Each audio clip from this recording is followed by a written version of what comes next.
আসসালামু আলাইকুম আরহামতুল্লাহি ওয়াবারাকাতুহু। প্রিয় শিক্ষার্থী বন্ধুরা, তোমরা সবাই কেমন আছো? আশা করি মহান আল্লাহ পাকের রহমতে তোমরা সবাই ভালো আছো। আমিও মহান আল্লাহ পাকের রহমতে এবং তোমাদের দোয়ায় ভালো আছি। আমি মোহাম্মদ মাহমুদুল হাসান, সহকারী শিক্ষক, ইসলাম শিক্ষা, police lines school and college, Bogura. আমি আজ তোমাদের উদ্দেশ্যে উপস্থিত হয়েছি নবম ও দশম শ্রেণীর ইসলাম ও নৈতিক শিক্ষা বিষয়ের পাঠদান করার উদ্দেশ্যে। আমি আজ যে বিষয় নিয়ে পাঠ উপস্থাপন করব, সেই পাঠের বিষয় হল দ্বিতীয় অধ্যায়, শরীয়তের উৎস। ইতিমধ্যে শরীয়তের প্রথম উৎস কুরআন সম্পর্কে আমরা অবগত হতে পেরেছি। আজকে ইসলামী শরীয়তের দ্বিতীয় উৎস আস-সুন্নাহ সম্পর্কে আলোচনা করব। তো প্রিয় শিক্ষার্থী বন্ধুরা, তোমরা অত্যন্ত মনোযোগ সহকারে পাঠ শ্রবণ করবে এবং বিষয়গুলি বোঝার চেষ্টা করবে। আমি ইতিমধ্যে বোর্ডে ইসলামী শরীয়তের দ্বিতীয় উৎস তথা সুন্নাহ এর প্রয়োজনীয় কিছু তথ্যাদি লিখে ফেলেছি। তা আসো আমরা বোর্ডকে অনুসরণ করে সুন্নাহ সম্পর্কে আলোচনা শুনি। তো প্রিয় শিক্ষার্থী বন্ধুরা, আমি বোর্ডে যে বিষয়গুলি লিখে ফেলেছি, তোমাদের ইসলাম ও নৈতিক শিক্ষা বিষয়ের নবম এবং দশম শ্রেণীর দ্বিতীয় অধ্যায় যে পাঠ নিয়ে আলোচনা করব, সেই পাঠ নাম্বার 11, শরীয়তের দ্বিতীয় উৎস সুন্নাহ। আচ্ছা, প্রথমেই আমরা সুন্নাহ এর পরিচয় সম্পর্কে জানব। সুন্নাহ শব্দের অর্থ হলো রীতিনীতি। ইসলামী পরিভাষায় মহানবী সাল্লাল্লাহু আলাইহি ওয়াসাল্লামের বাণী, কর্ম ও তার সমর্থিত রীতিনীতিকে সুন্নাহ বলা হয়। সুন্নাহকে হাদিস নামেও অভিহিত করা হয়। সুন্নাহ হলো আল কুরআনুল কারীমের ব্যাখ্যা স্বরূপ। মহান আল্লাহ রাব্বুল আলামিন পবিত্র কুরআনুল কারীমে মানুষের দৈনন্দিন জীবনের সমস্ত মূলনীতির বিষয়ে সংক্ষিপ্ত আকারে বর্ণনা করেছেন। আর বিশ্বনবী সাল্লাল্লাহু আলাইহি সাল্লাম পবিত্র কুরআনুল কারীমের এই মূলনীতিগুলিকে তিনি ব্যাখ্যা করে বুঝিয়েছেন। এত সংক্রান্ত বিষয়ে মহান আল্লাহ রাব্বুল আলামিন তার কুরআনুল কারীমের ভিতরে ঘোষণা করেছেন, ওয়াংজালনা ইলাইকাল যিকরা লিতুবাইয়িনা লিন-নাসি মা নুজ্জিলা ইলাইহিম। অর্থ, আর আমি আপনার প্রতি কোরআন নাজিল করেছি মানুষকে সুস্পষ্ট ভাবে বুঝিয়ে দেওয়ার জন্য যা তাদের প্রতি নাজিল করা হয়েছে। সূরা আন-নাহল আয়াত 44। তো প্রিয় শিক্ষার্থী বন্ধুরা, আমরা এই আয়াতে কারিমার মাধ্যমে অবশ্যই অবগত হতে পেরেছি যে আল্লাহ রাব্বুল আলামিন তার হাবিবের মাধ্যমে পবিত্র কুরআনুল কারীমের প্রয়োজনীয় ব্যাখ্যা দিয়ে বুঝিয়ে দেওয়ার জন্য আল্লাহ রাব্বুল আলামিন এই কোরআন তার প্রতি নাজিল করেছেন। তো প্রিয় শিক্ষার্থী বন্ধুরা, আমরা একটা উদাহরণের মাধ্যমে বিষয়টা আরো স্পষ্ট হতে পারবো। সেটি হলো, কুরআনুল কারীম সমস্ত শরীয়তের বিধিবিধানের মূলনীতিগুলি, মূল উৎসগুলি আলোচনা করা হয়েছে। আর বিশ্বনবী সাল্লাল্লাহু আলাইহি সাল্লাম তিনি সেগুলির ব্যাখ্যা প্রদান করেছেন। যেমন পবিত্র কুরআনুল কারীমের ভিতরে সূরা আল আনআমের 72 নম্বর আয়াত সহ আরো বিভিন্ন সূরার বিভিন্ন আয়াতে আল্লাহ রাব্বুল আলামিন ঘোষণা করেছেন আকিমুস সালাহ, অর্থাৎ নামাজকে কায়েম করো, নামাজকে প্রতিষ্ঠিত করো। কিন্তু পবিত্র কুরআনুল কারীমে শুধু নামাজকে কায়েম করা, প্রতিষ্ঠিত করার ব্যাপারেই নির্দেশনা দেওয়া হয়েছে। কিন্তু সালাত মোট কত ওয়াক্ত, কোন ওয়াক্ত নামাজ কখন পড়তে হবে, কোন ওয়াক্ত নামাজ কত রাকাত, কিভাবে পড়তে হবে, এতৎ সংক্রান্ত বিষয়ে বিস্তারিত কোনো আলোচনা করা হয়নি। বিশ্বনবী সাল্লাল্লাহু আলাইহি সাল্লাম তিনি ছিলেন সারে তথা শরীয়ত প্রণেতা। তিনি কোরআনুল কারিমের এই মূলনীতিগুলি ব্যাখ্যা করে বুঝিয়ে দিয়েছেন তথা তার বাস্তব কর্মের মাধ্যমে নামাজ কিভাবে আদায় করতে হবে, কিভাবে পড়তে হবে এবং কখন কখন পড়তে হবে এতৎ সংক্রান্ত বিষয়ে তিনি তার কথার মাধ্যমে এবং তার কর্মের মাধ্যমে তিনি সেগুলিকে বুঝিয়ে দিয়েছেন, প্রমাণ করে দেখিয়ে দিয়েছেন। তো তাহলে অবশ্যই আমরা বুঝতে পারলাম পবিত্র কোরআনুল কারিমের ব্যাখ্যা করেছেন আমাদের বিশ্বনবী সাল্লাল্লাহু আলাইহি সাল্লাম, অর্থাৎ পবিত্র কোরআনের মূল নীতিগুলিকে তিনি বিশদভাবে ব্যাখ্যা করে আমাদের জন্য সহজবোধ্য করে দিয়েছেন। তদুপরি আল্লাহ রাব্বুল আলামিন বিশ্বনবী সাল্লাল্লাহু আলাইহি সাল্লামের কথা কাজ এগুলি যে সমর্থিত একটা বিষয়, এগুলি যে একটা পালনীয় বিষয়, এতৎ সংক্রান্ত বিষয়ে মহান আল্লাহ রাব্বুল আলামিন সূরা আল হাশরের 7 নম্বর আয়াতে বলেছেন, ওমা আতাকুমুর রাসূলু ফাখুযুহু ওমা নাহাকুম আনহু ফান্তাহু। অর্থাৎ রসূল সাল্লাল্লাহু আলাইহি সাল্লাম তোমাদের যা দেন তা তোমরা গ্রহণ করো এবং তোমাদেরকে যা করতে নিষেধ করেন সেটা থেকে তোমরা বিরত থাকো। তাহলে মহান আল্লাহ রাব্বুল আলামিনের এই আয়াতে কারিমার মাধ্যমে আমরা বুঝতে পারলাম যে বিশ্বনবী সাল্লাল্লাহু আলাইহি সাল্লামের আনিত নির্দেশনা, তার প্রদত্ত নির্দেশনা পালন করা আমাদের প্রতি কর্তব্য, অতীব জরুরি। এবং তিনি বিশ্বনবী সাল্লাল্লাহু আলাইহি সাল্লাম আল্লাহ রাব্বুল আলামিনের পবিত্র কোরআনুল কারিমের মূলনীতিগুলি তিনি ব্যাখ্যা করে বুঝিয়েছেন, বিধায় আল্লাহ রাব্বুল আলামিন তার হাবিবের এই নির্দেশ আমাদের পালন করার প্রতি তাগিদ করেছেন। তো প্রিয় শিক্ষার্থী বন্ধুরা, অবশ্যই আমরা সুন্নাহ সম্পর্কে ইতিমধ্যে শরীয়তের দ্বিতীয় উৎস সুন্নাহ সম্পর্কে আমরা জানতে পারলাম, বুঝতে পারলাম এবং এর গুরুত্ব এবং তাৎপর্য আমরা বুঝতে পারলাম। তাহলে এখন আসো, আমি বোর্ডে লিখে ফেলেছি আল হাদিস। এখন এই হাদিস সম্পর্কে আমরা জানব। মূলত সুন্নাহ এবং হাদিস একই বিষয়, একই জিনিসের নাম। তো এরপরেও এখানে হাদিসের সংজ্ঞা তথা শাব্দিক অর্থ আমি তোমাদেরকে বুঝিয়ে দিচ্ছি। হাদিস শব্দের অর্থ হলো কথা বা বাণী, আর সুন্নাহ শব্দের অর্থ হলো রীতিনীতি, বিধিবিধান। আর হাদিস শব্দের অর্থ হলো কথা বা বাণী। ইসলামী শরীয়তের পরিভাষায় হাদিস বলতে মহানবী হযরত মুহাম্মদ সাল্লাল্লাহু আলাইহি সাল্লামের বাণী, কর্ম এবং মৌন সম্মতিকে বোঝানো হয়েছে। তাহলে বাণী বলতে হুজুর সাল্লাল্লাহু আলাইহি সাল্লাম তথা বিশ্বনবী সাল্লাল্লাহু আলাইহি সাল্লামের কথাগুলি কি বাণী বলা হয়, এবং তার কর্ম অর্থাৎ তিনি বাস্তব জীবনে যে সমস্ত কাজ করে দেখিয়েছেন সেইগুলো হলো কর্ম। এবং মৌন সম্মতি বলতে বুঝিয়েছেন তিনি সাহাবায়ে কেরাম কোনো কাজ করেছেন সেটাকে তিনি বাধা দেননি, তিনি সম্মতি পেশ করেছেন। এইগুলিকে বলা হয় মৌন সম্মতি। তো তাহলে আমরা বুঝতে পারলাম যে বিশ্বনবী সাল্লাল্লাহু আলাইহি সাল্লাম তথা হযরত মুহাম্মদ সাল্লাল্লাহু আলাইহি সাল্লামের কথা, কাজ এবং মৌন সম্মতিকে হাদিস বলা হয়। তাহলে এখন আসো, আমরা হাদিসের সংজ্ঞা জানলাম। এখন হাদিসের ভিতরে অন্তর্নিহিত দুটি গুরুত্বপূর্ণ বিষয় রয়েছে। একটি হলো সনদ, ক নম্বর সনদ, খ নম্বর হলো মতন। তাহলে আমরা সনদ সম্পর্কে আমরা জেনে নেই।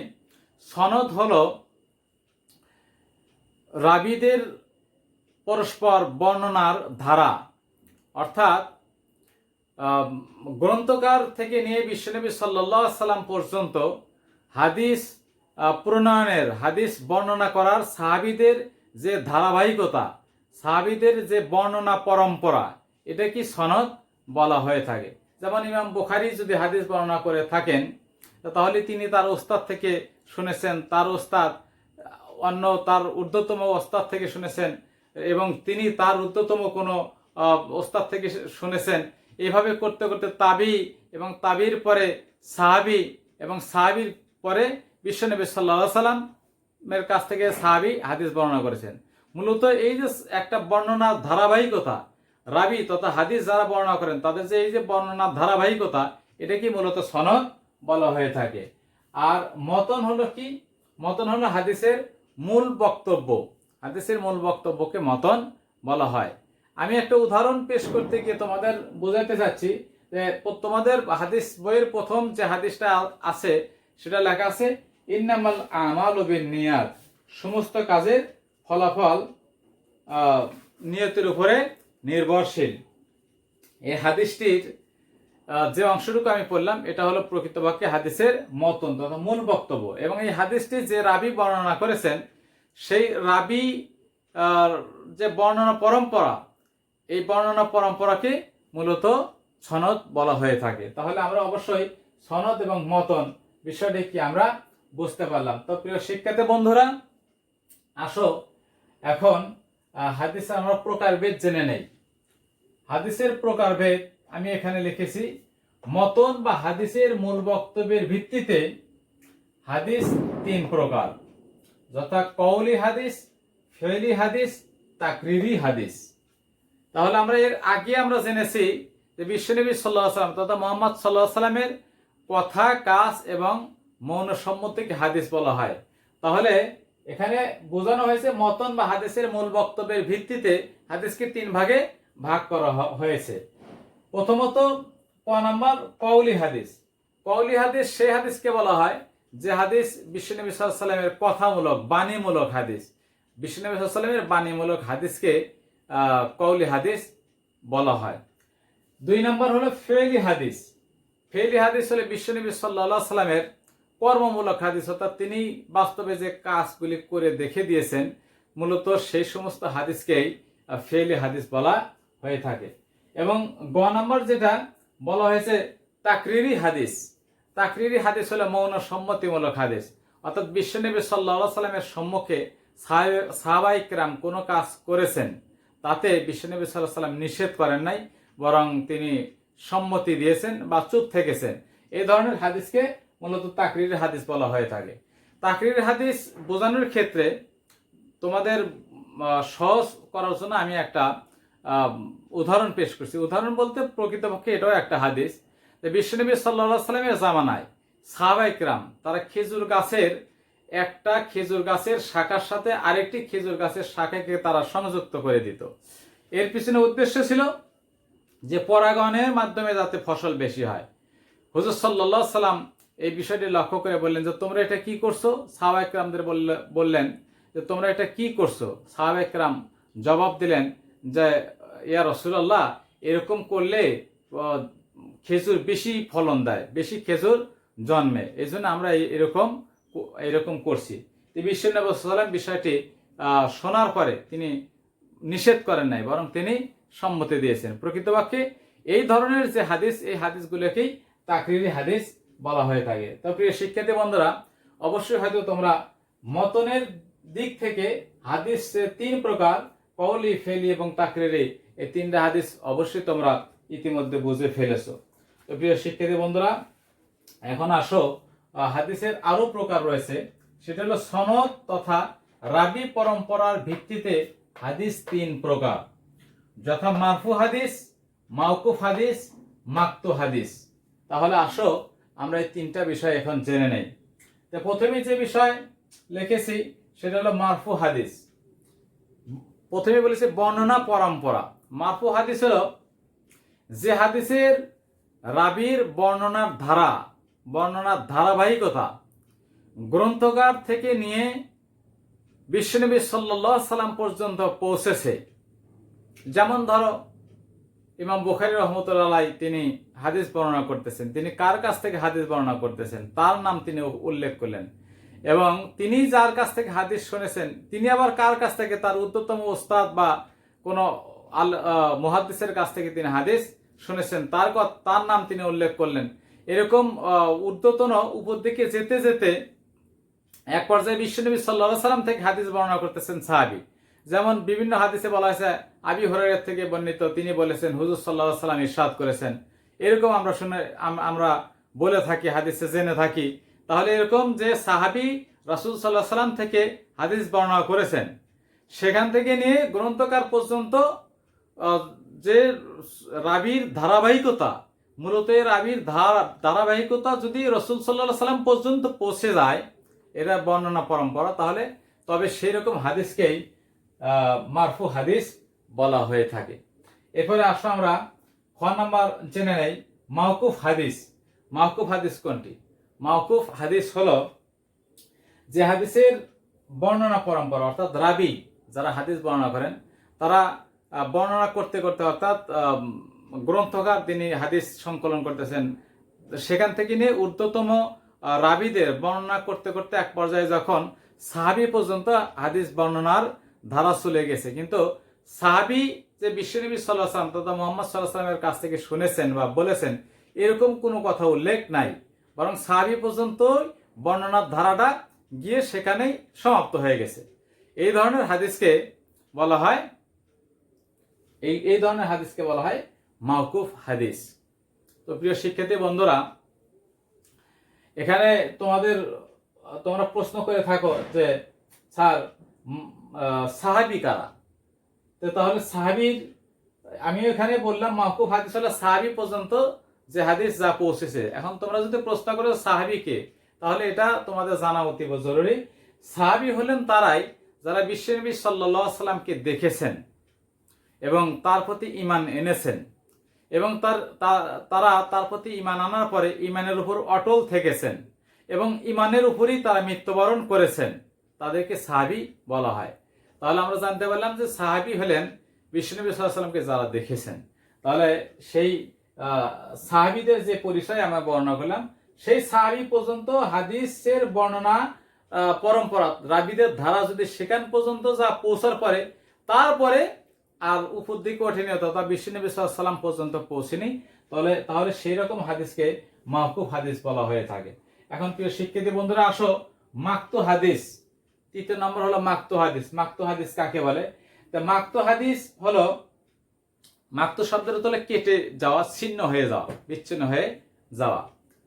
তো তাহলে মাকতু হাদিস হলো অনুরূপভাবে গ্রন্থকার থেকে নিয়ে হাদিসের বর্ণনা পরম্পরা রাবীদের বর্ণনা ধারা পৌঁছতে পৌঁছতে যদি তাবি পর্যন্ত, অর্থাৎ সাহাবীর পরের ধাপের যিনি রাবি, তাকে তাবি বলা হয়। এই তাবি পর্যন্ত পৌঁছে গেছে সনদ, কিন্তু তারপরে উপর দিকে আর কোনো সনদ পাওয়া যায় না, এরকম হাদিসকে মাকতু হাদিস বলা হয়ে থাকে। তো শিক্ষার্থী বন্ধুরা, তো তোমরা অবশ্যই হয়তোবা তাবি সম্পর্কে স্পষ্ট ধারণা পাওনি। তা আসো তাবি কারা, তাদের সম্পর্কে আমরা জেনে নেই। ইতিপূর্বে তোমাদেরকে সাহাবী সম্পর্কে আমি বলেছি যে সাহাবী হলেন কারা। তা সাহাবী হলেন তারাই যারা বিশ্বনবী সাল্লাল্লাহু আলাইহি ওয়াসাল্লামকে দেখেছেন, তার প্রতি ঈমান এনেছেন এবং ঈমানের উপর অটল থেকেছেন এবং ঈমানের উপরে মৃত্যুবরণ করেছেন। তো অনুরূপভাবে যারা সাহাবীদেরকে দেখেছেন এবং তাদের প্রতি ঈমান এনেছেন এবং সেই ঈমানের উপরে তারা তাদের সারাটা জীবন অতিবাহিত করেছেন এবং ঈমানের হালতে মৃত্যুবরণ করেছেন, তাদেরকে তাবি বলা হয়। অর্থাৎ যারা সাহাবীদেরকে দেখেছেন, বিশ্বনবী সাল্লাল্লাহু আলাইহি ওয়াসাল্লামকে দেখেন নাই, অর্থাৎ সাহাবীর পরের যুগের লোক যারা, তাদেরকেই মূলত পক্ষে তাবি বলা হয়ে থাকে। তাহলে এই তাবি পর্যন্ত যে হাদিসের বর্ণনা পরম্পরা পৌঁছে গেছে, মূলত সেই সমস্ত হাদিসকেই মাকতু হাদিস বলা হয়ে থাকে। তো প্রিয় শিক্ষার্থী বন্ধুরা, অবশ্যই তোমরা হাদিসের দুই প্রকারভেদ তোমরা জানতে পেরেছো। এক নম্বর হলো যে মতনের দিক থেকে হাদিস তিন প্রকার, কওলি, ফেলি এবং তাকরিরি, এবং সনদ তথা রাবীর পরম্পরার ভিত্তিতে হাদিস তিন প্রকার, সেটা হলো মারফু হাদিস, মাওকুফ হাদিস এবং মাকতু হাদিস। এরকম ভাবে হাদিসের আরো অনেক প্রকার রয়েছে, বিভিন্ন প্রকারের হাদিস রয়েছে, যে বিষয়গুলো আমরা অবশ্যই পরে জানতে পারবো। তাহলে আর একটা হাদিসের প্রকার আমরা অত্যন্ত গুরুত্বপূর্ণ একটা বিষয়, সেই সম্পর্কে আমরা জানবো। সেটি হলো, আমি পড়েও লিখে ফেলেছি, হাদিসে কুদসি। হাদিসে কুদসি আবার এক প্রকারের হাদিস। সে হাদিসে কুদসি কোনগুলো সেটা আমরা জেনে নেই। কুদসি শব্দের অর্থ হলো পবিত্র। কুদসি শব্দের অর্থ পবিত্র। তো হাদিসে কুদসি বলা হয় সেই হাদিসকে যে হাদিসের শব্দ এবং ভাষা বিশ্বনবী সাল্লাল্লাহু আলাইহি সাল্লাম তার নিজের, অর্থাৎ বিশ্বনবী সাল্লাল্লাহু আলাইহি সাল্লাম তার নিজের মুখ থেকে তিনি কথা বলেছেন, নিজের ভাষা দিয়ে তিনি কথা বলেছেন, কিন্তু প্রকৃতপক্ষে তিনি যে কথাটি বলেছেন সেই কথাটি আল্লাহ রাব্বুল আলামিনের পক্ষ থেকে তার কাছে আসা। অর্থাৎ যে হাদিসের মূল বক্তব্য, মূল কথা, মূল ভাব মহান আল্লাহ রাব্বুল আলামিনের, সেটা বিশ্বনবী সাল্লাল্লাহু আলাইহি সাল্লাম তার নিজের মুখ দিয়ে নিজের ভাষায় তিনি সাহাবীদের কাছে বর্ণনা করেছেন। এরকম হাদিসকে হাদিসে কুদসি বলা হয়। তোমরা হাদিসে কুদসির পরিচয় এইভাবে জানতে পারো যে হাদিসের ভিতরে বলা আছে যে মহান আল্লাহ রাব্বুল আলামিন বলেছেন, বিশ্বনবী সাল্লাল্লাহু আলাইহি সাল্লাম থেকেই হাদিস বর্ণনা করেছে যে হাদিসের ভিতরে আল্লাহ তাআলা বলেন, এই কথা বলা হয়েছে। এরকম হাদিসকে প্রকৃতপক্ষে হাদিসে কুদসি বলা হয়ে থাকে। তাহলে আমরা জানতে পারলাম যে হাদিসে কুদসি যে হাদিসের মূল ভাব কথা, মূল বক্তব্য আল্লাহ রাব্বুল আলামিনের, কিন্তু সেটা বিশ্বনবী সাল্লাল্লাহু আলাইহি ওয়াসাল্লাম তার নিজের ভাষায় সেই কথাগুলি ব্যক্ত করেছেন, সেটা হলো হাদিসে কুদসি। তাহলে এটা কিভাবে হাদিসে কুদসিটা আসলো? বলে এটা আল্লাহ রাব্বুল আলামিন তার হাবিবের স্বপ্ন যোগে, এলহাম যোগে তার কাছে যে বার্তা প্রেরণ করেছেন এবং তিনি তার নিজের ভাষায় সে বার্তাগুলি বুঝিয়ে দিয়েছেন, ব্যাখ্যা করেছেন, সেটাকেই প্রকৃতপক্ষে হাদিসে কুদসি বলা হয়। তো প্রিয় শিক্ষার্থী বন্ধুরা, হাদিসে কুদসি সম্পর্কে আমরা জানলাম যে এটার মূল বক্তব্য হলো মহান আল্লাহ রাব্বুল আলামিন। এরপরে তোমাদের আর একটা বিষয় জেনে রাখা কিন্তু অবশ্যই জরুরি, যা পবিত্র কোরআনুল কারিমের কথাগুলি কিন্তু আল্লাহ রাব্বুল আলামিনের। হাদিসে কুদসির বাণী, হাদিসে কুদসির কথাগুলিও কিন্তু আল্লাহ রাব্বুল আলামিনের। কিন্তু তাই বলে কিন্তু হাদিসে কুদসি এবং আল কোরআন এটা সমান পর্যায়ে নয়। অর্থাৎ কোরআনুল কারিম যেভাবে আমরা নামাজে তেলাওয়াত করতে পারবো, কিন্তু হাদিসে কুদসি কিন্তু আমরা সেভাবে নামাজে আমরা তেলাওয়াত করতে পারবো না। তাহলে অবশ্যই আমরা বুঝতে পারলাম যে হাদিসে কুদসি কি, হাদিসে কুদসি সম্পর্কে আমরা জানলাম।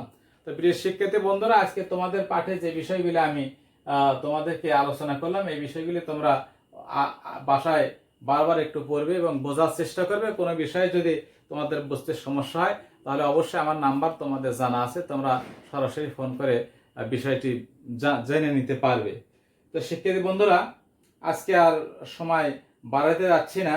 সামনে আরেকদিন যে পাঠে অন্য আরেকদিন যে পাঠ নিয়ে উপস্থাপন করব, সেটা অত্র পাঠেই তথা পাঠ 11 এর বাকি অংশ হাদিসের সংকলন সংরক্ষণ, এই বিষয়ে তোমাদের আলোচনা করব। তাহলে আজ আর নয়, তোমরা সবাই ভালো থাকো, সুস্থ থাকো, সুন্দর থাকো, এই প্রত্যাশায় আমি আজকের আলোচনা শেষ করছি। আসসালামু আলাইকুম ওয়া রাহমাতুল্লাহি ওয়া বারাকাতুহু।